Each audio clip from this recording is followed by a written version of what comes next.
Another theme of tonight's debate, back for an encore from the last debate, was just the deep, palpable, withering disgust that candidate Vivek Ramaswamy seems to inspire from his fellow candidates. He makes them say things you can't imagine they've ever said before in their lives. He makes them make facial expressions on the stage that you're quite sure they don't know they're making in public. He really brings out a side of them that makes news, frankly. Here he was with former South Carolina Governor Nikki Haley in a section of the debate about whether the Chinese-owned app TikTok should be banned. I should just mention this back and forth ended with one of the candidates saying something I have never heard ever in any debate I have ever covered in all of my years on this earth. I want to laugh at why Nikki Haley didn't answer your question, which was about looking at families in the eye. In the last debate, she made fun of me for actually joining TikTok while her own daughter was actually using the app for a long time. So you might want to take care of your family first. Leave my daughter out of your voice. Your adult daughter. The next generation of Americans are using it. And that's actually the point. You have her supporters propping her up. That's fine. Here's the truth. You're just the easy scum. answer. What she said there was, you're just scum. You know, I think if they all just said what they really meant and they got to the chase, this could be a lot more clarifying. Wow, never seen that in any debate at any level, and I've covered some weird debates at weird levels. But for all that, the same question hangs over this debate as all the others. Do the fights between these five folks matter?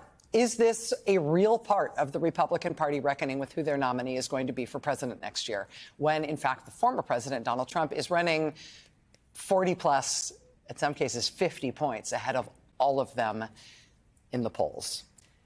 Nicole Wallace, I'm going to turn to you first.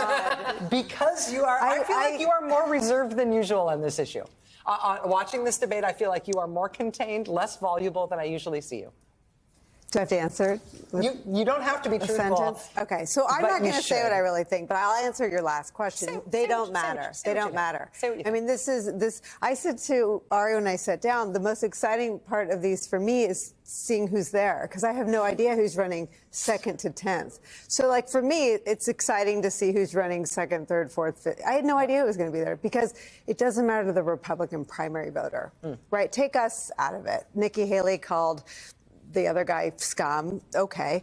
But the Republican primary voters have weighed in, and they're not into any of these people. They want Trump, and they want Trump by larger numbers than I think anyone has ever been ahead this many weeks before the first primary contest in either party. I don't know that in modern history anyone has ever been 50, 60, 39 points ahead of the next person at the November mark ahead of the first primary, ever. Then why aren't any of them going for the jugular when it comes to him? The guy was sitting in a courtroom humiliating himself on Monday. He faces 91 counts. They just lost 3 times. You're right. He's far, far ahead. So for any one of them, their only shot is to go for him, and none of them did. Because they think they're probably not going to land that shot.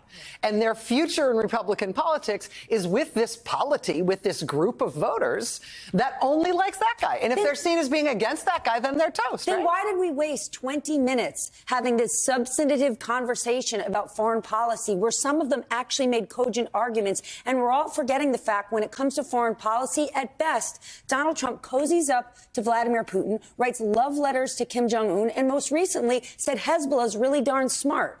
Yeah. I mean, 2 comments. One, if you could bottle the contempt that Nikki Haley feels for Vivek Ramaswamy, I feel like you could power a small town with the hate.